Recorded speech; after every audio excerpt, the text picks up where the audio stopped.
Olá, graça e paz da parte de Deus, nosso Pai, e da parte de nosso Senhor e Salvador Jesus Cristo. Olha quem está ali, olha, atento à rua, o meu querido Johnny. Oi, Johnny! Johnny! Oi, meu amado! Conversa dele. Oh, ah,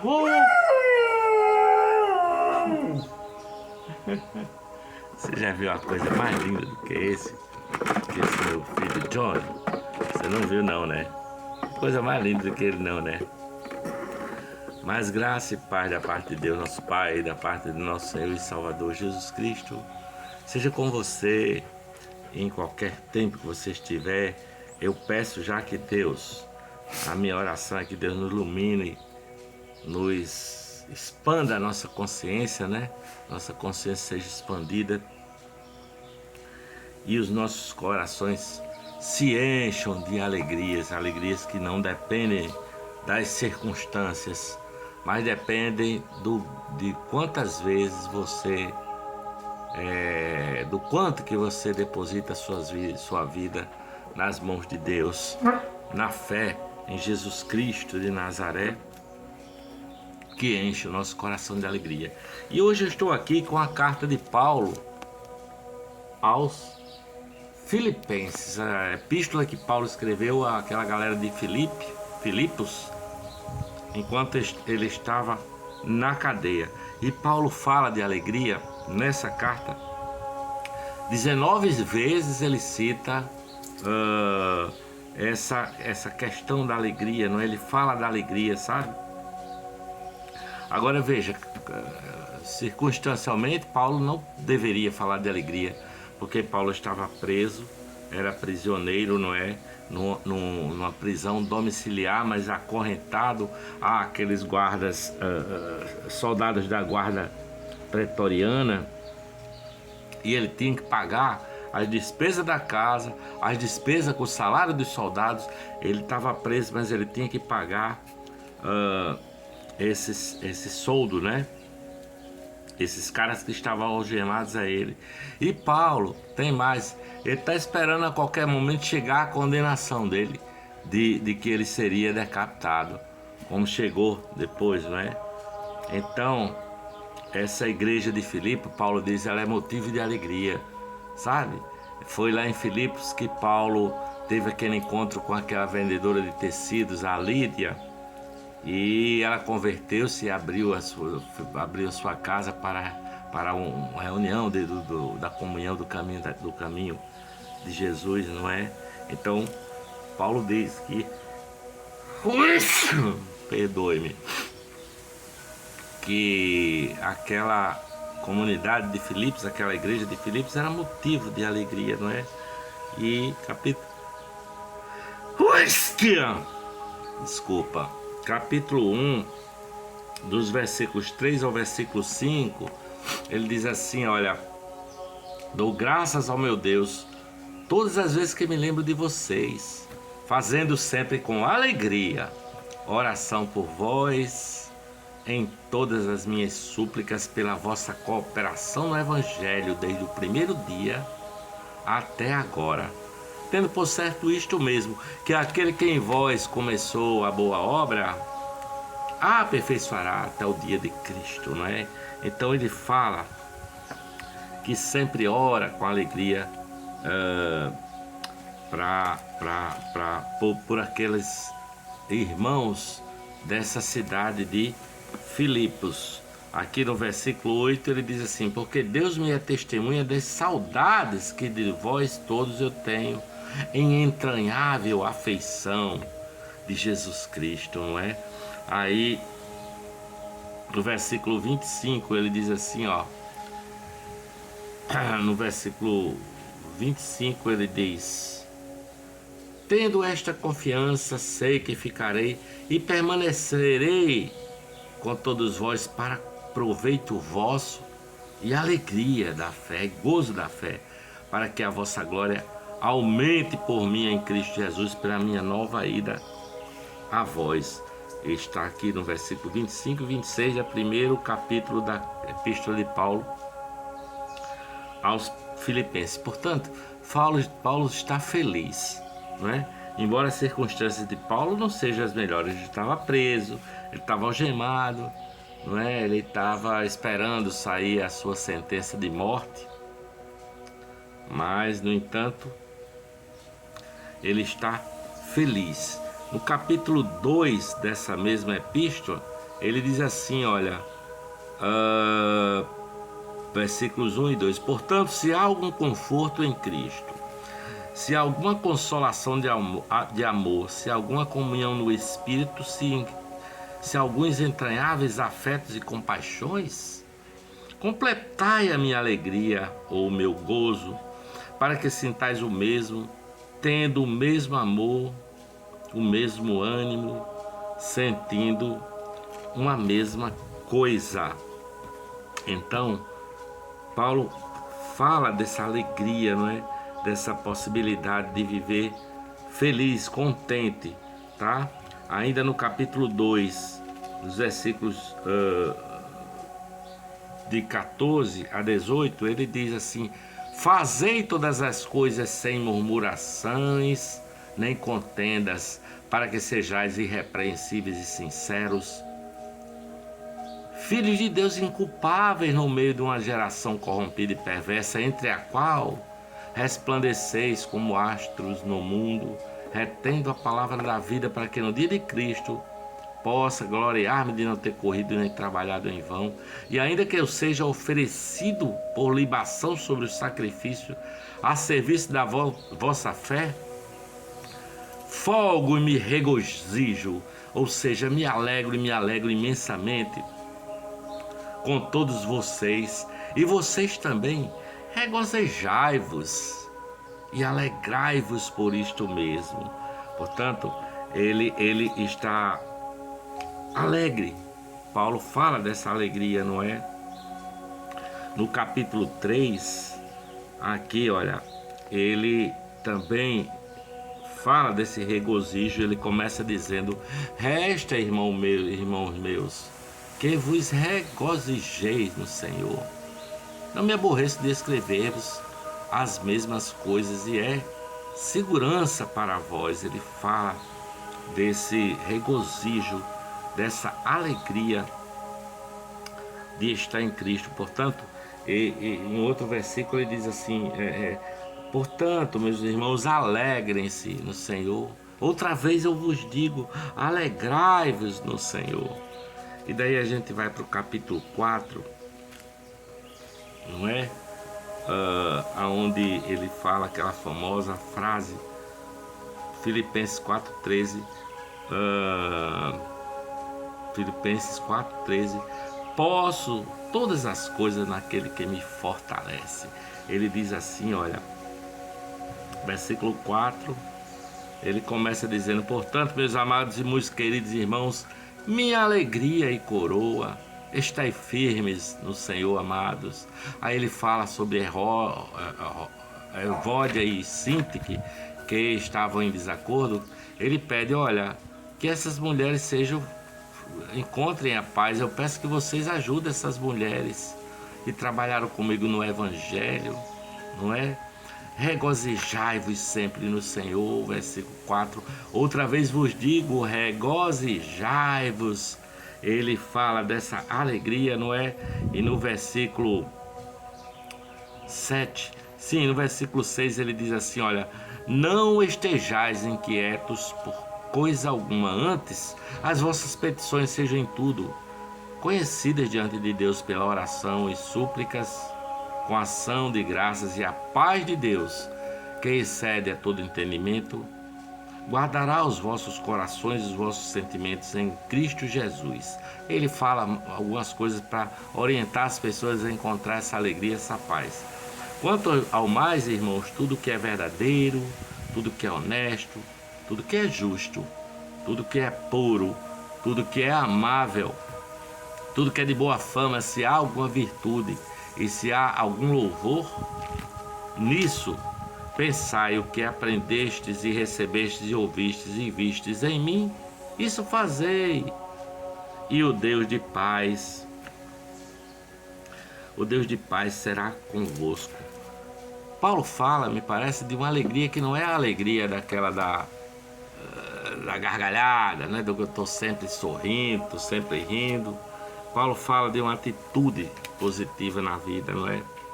Paulo fala dessa alegria que é contrária à murmuração, não é?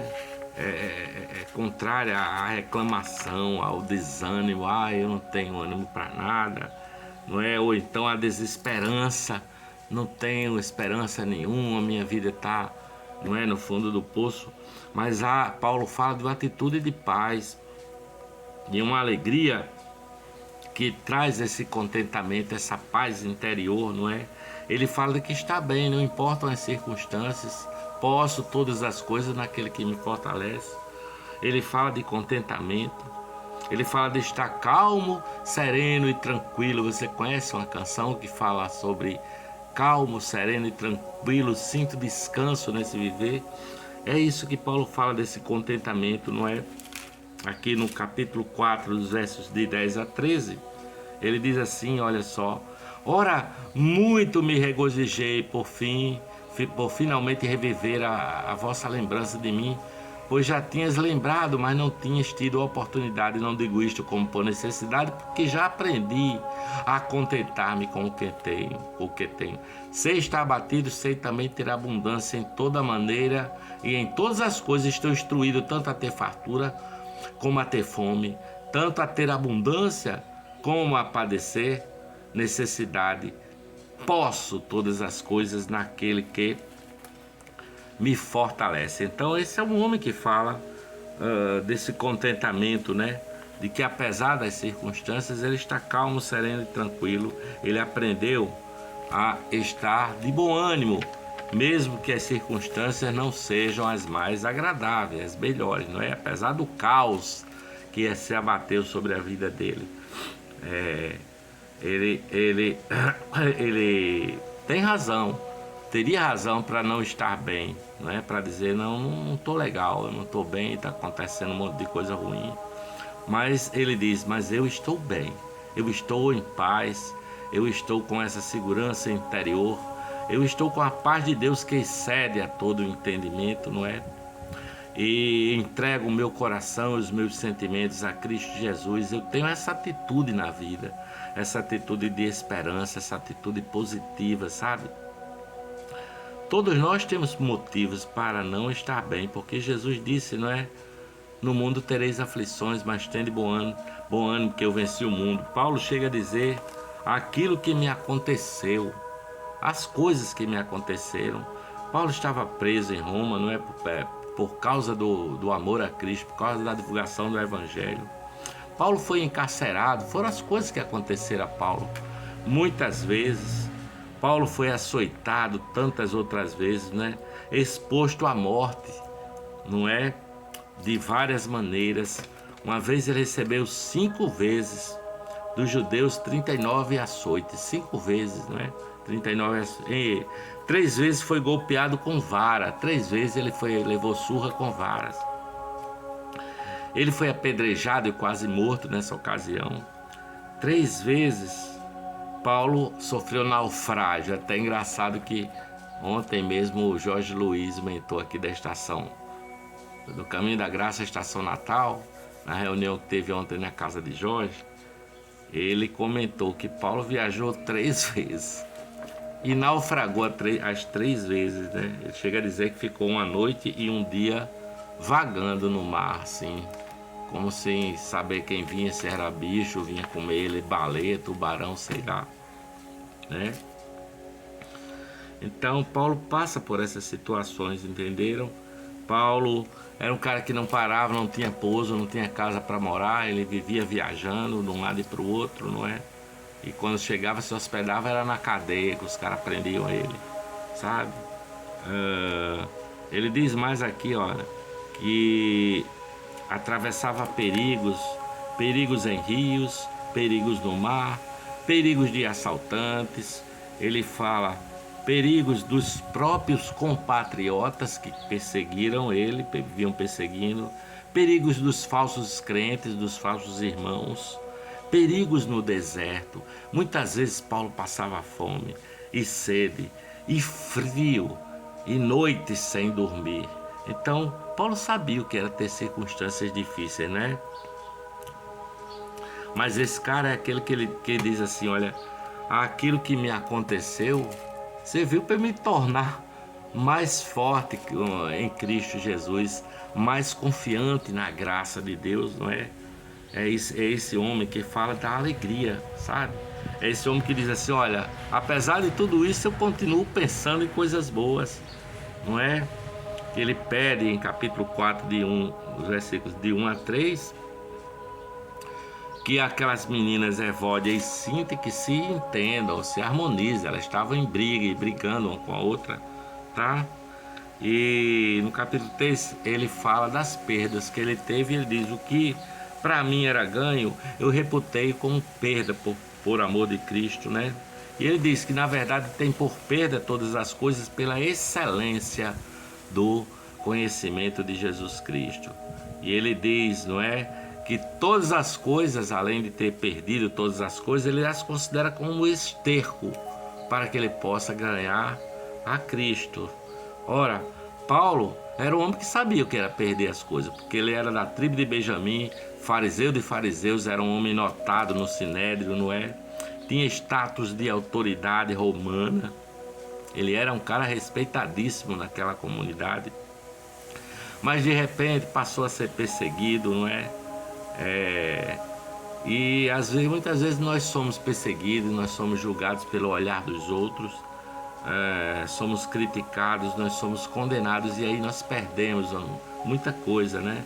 Paulo diz, eu sei o que é tudo isso, mas eu estou contente, eu estou alegre. Posso todas as coisas daquele que me fortalece. A palavra de Deus nos diz para que nós devemos chorar com os que choram e sorrir com os que se alegram, né? Com a alegria dos outros. E Paulo no capítulo 3, versículos 18 e 19, ele diz assim, olha, que existem pessoas que vivem como inimigos da cruz de Cristo e são filhos da perdição, são guiados pelos seus desejos, pelo seu estômago, não é? E só pensam nas coisas terrenas. E Paulo conclui dizendo, mas a nossa cidade está nos céus, de onde esperamos o Salvador, o Senhor Jesus Cristo, que transformará o nosso corpo abatido para ser conforme o seu corpo glorioso, segundo o seu eficaz poder de sujeitar também a si todas as coisas. Então Paulo tinha essa convicção que nós precisamos ter, não é? De que a nossa cidade não é aqui, mas está nos céus, aonde está nosso Senhor nos aguardando para nos transformar no corpo igual dele, sabe? Capítulo 4 ainda, Paulo diz assim aqui em Filipenses, ó, meus irmãos, minha alegria e coroa, estai firme no Senhor. No versículo 6 ele diz, não andeis ansiosos por coisa alguma, não é? Antes as vossas petições sejam tudo conhecidas diante de Deus. Paulo, esse cara, escreve sobre a alegria. Como é que pode isso, né? Como é que está a sua vida? Se assemelha assim a de Paulo? Eu espero que se assemelhe pelo menos na alegria e não nos sofrimentos. Se alguém perguntasse como é que pode Paulo viver assim, com alegria, certamente ele diria assim, pense nas coisas do céu, pense nas coisas que são de cima, e não nas coisas aqui da terra, porque as aqui da terra passam, são efêmeras, mas as do céu são eternas. Torne-se um Cristozinho aqui na terra, haja e pense como Cristo pensou, é você seguir o andar de Jesus, os pensamentos dele, e você vai pensando nas coisas de cima, vai se tornando um servo de Cristo, não é? E essa graça e a paz de Deus e de nosso Senhor Jesus Cristo será contigo, sabe? O Evangelho está sendo pregado, e Paulo diz assim, olha, quer eu morra, quer eu vivo, quer eu viva, quer eu morra, Cristo será engrandecido no meu corpo, porque para mim o viver é Cristo e o morrer é lucro. Isso é um cara cheio do amor de Deus, cheio do Espírito Santo de Deus. Ele chega a dizer, perdi tudo mas ganhei Cristo, o resto é esterco. Tudo posso naquele que me fortalece. Beijo, paz de Jesus para você.